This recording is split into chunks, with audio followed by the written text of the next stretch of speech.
ঝরে পড়া ছোট ছোট কাঁচা আমের টক ঝাল মিষ্টি ঝুরি আচার। এই আচারটা খেতে দারুণ লাগে রুটি পরোটা, তাছাড়া শুধু খেতেও ভীষণ মজার। ঝটপট আচারটা তৈরি করে নিতে পারেন মাত্র কয়েক মিনিটে। এইভাবে বানিয়ে একটা বয়ামের মধ্যে ভরে রেখে দিতে পারেন, কোনো রোদে দেওয়ার ঝামেলা ছাড়াই বছর জুড়ে সংরক্ষণও করে রাখতে পারেন। খেতে ভীষণ ভালো লাগে। আর এইভাবে করে রেখে দিতে পারেন, যখন খুশি তখন কিন্তু এই আচারটা খাওয়া যায়। নমস্কার বন্ধুরা, নতুন একটা পর্ব দেখার জন্য আপনাদের সকলকে স্বাগত জানাই। আজকে তৈরি করে দেখাবো কাঁচা আমের টক ঝাল মিষ্টি ঝুরি আচার। আম যদিও এখনো সেরকম একটা বড় হয়নি, তো এই কয়েকটা আম গাছ থেকে ঝরে পড়েছিল, ভাবলাম সেই আমের একটু ঝুরি আচার বানানো যাক। এই আচারটা খেতেও দারুণ লাগে। চলুন, আশা করছি আপনাদের অনেক ভালো লাগবে।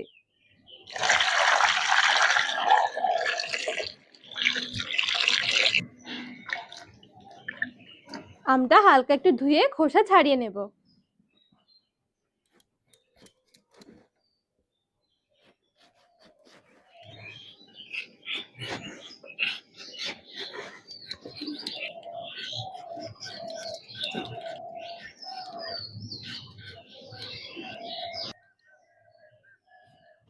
সুন্দর করে সব আমের খোসা ছাড়িয়ে নিয়েছি।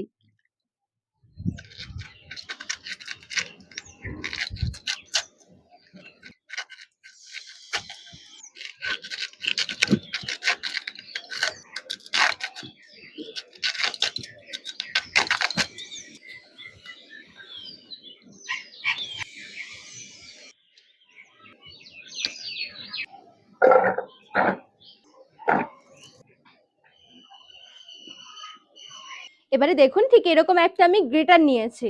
বড় যে ছিদ্র রয়েছে এই ছিদ্র দিয়ে আমের টুকরোগুলো একটু গ্রেট করে নেব, একটু মোটা মোটা করে।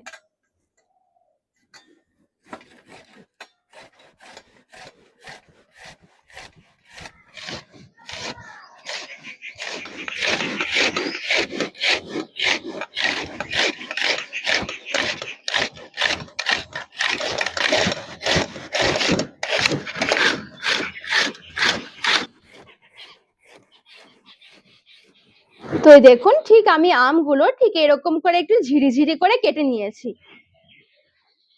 আর দেখুন, ঠিক এরকম একটু লম্বা লম্বা করে কেটে নিতে হবে। আমি নিয়েছিলাম 1 কেজি কাঁচা আম, তো 1 কেজি আমের জন্য হাফ কেজি গুড় নিয়েছি। এখানে 500 গুড় রয়েছে, এটা আখের গুড়।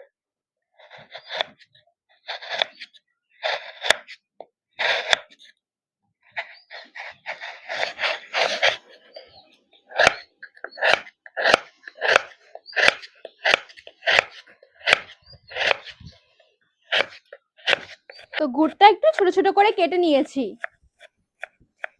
গুড়টা এবারে আমের মধ্যে নিয়ে নিচ্ছি।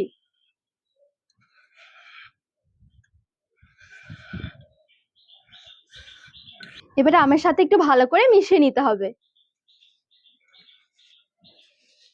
আমি এখানে গুড় ব্যবহার করেছি, আপনারা চাইলে কিন্তু চিনিও নিতে পারেন।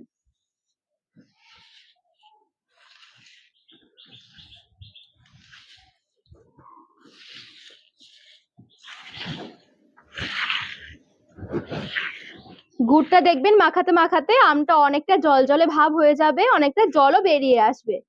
এখানে কিন্তু এক্সট্রা করে আর কোনো রকমের জল মেশানো যাবে না।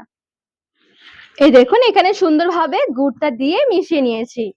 দেখুন সুন্দরভাবে কিন্তু অনেকটাই জল বেরিয়ে গেছে।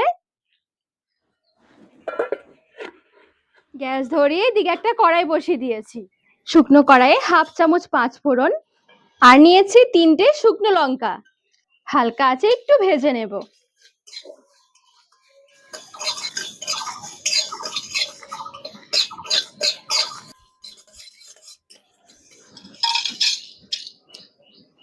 তো এই দেখুন, এখানে যে আমি আমটা ঢাকা দিয়ে রেখেছিলাম গুড় দিয়ে মেখে, সুন্দরভাবে কিন্তু দেখুন অনেকটাই জল বেরিয়ে গেছে। এবারে কড়াইয়ে নিয়ে নিচ্ছি। আজকের আচারে তেল যাবে না। এবারে গ্যাসের আঁচটা বাড়িয়ে দিয়ে একটুখানি রান্না করে নিতে হবে। একটু জাল দেওয়ার পর দেখুন আরো কতটা জল বেরিয়ে গেছে। এই আমের জলে কিন্তু আমটা সেদ্ধ হবে, এর বাইরে এক্সট্রা করে জল মেশাতে হবে না। আবার কিন্তু এখানে এই আচারটা অনেক বেশি নাড়াচাড়া করা যাবে না, তাহলে কি লম্বা লম্বা যে আমের কুচিগুলো রয়েছে এগুলো আবার অনেকটা ভেঙে যাবে।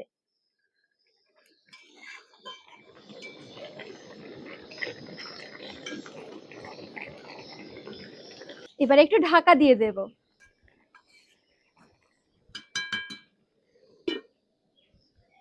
এদিকে শিলপাটায় 5 ফোড়ন শুকনো লঙ্কা একটু গুঁড়ো করে নেব।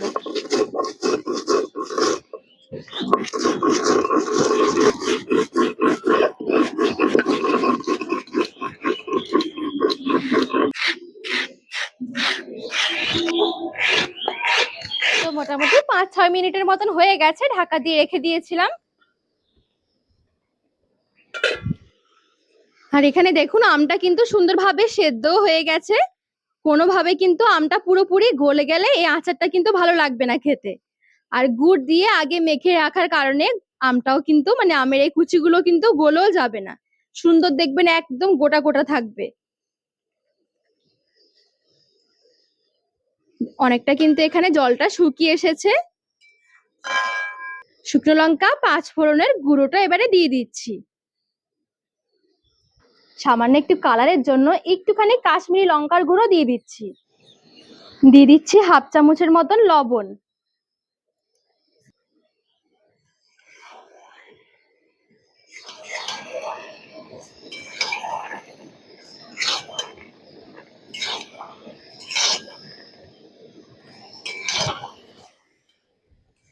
সবকিছু ভালো করে মিশিয়ে নিয়েছি।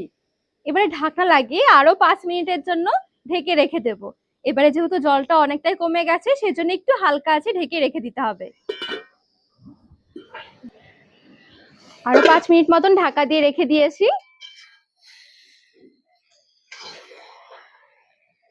এখন দেখুন কালারটা কি দারুণ এসেছে। আর দেখুন এতক্ষণ পর্যন্ত রান্না করার পরও কিন্তু আমের এই যে কুচিগুলো কিন্তু একদম গলে যায়নি। দেখুন এই আচারটা ঠিক এরকমই হবে। এবারে আর একটুখানি এভাবে করে নাড়াচাড়া করে নেব, একটু শুকনো শুকনো করেই নামাবো।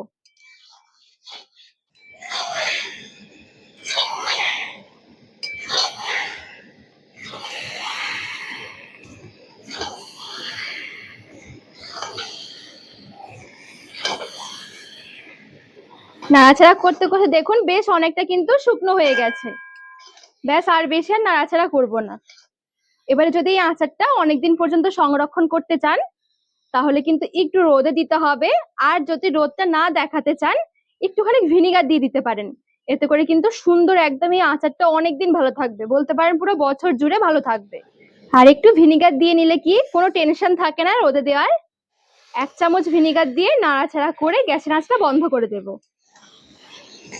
তো এখন কিন্তু এই ঝুরি আচারটা একদম রেডি।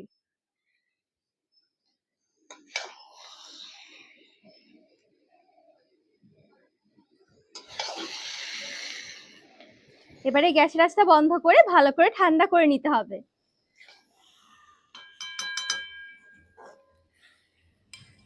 তো এখানে ভালোভাবে আচারটা ঠান্ডা করে নিয়েছি। ঠান্ডা করার পর দেখবেন সুন্দরভাবে অনেকটা জমে আসবে আর একসাথে লেগে থাকবে। একটুখানি কিভাবে নাড়াচাড়া করে নিলে দেখবেন খুব সুন্দর এটা ঝুরঝুরে হয়ে যাবে।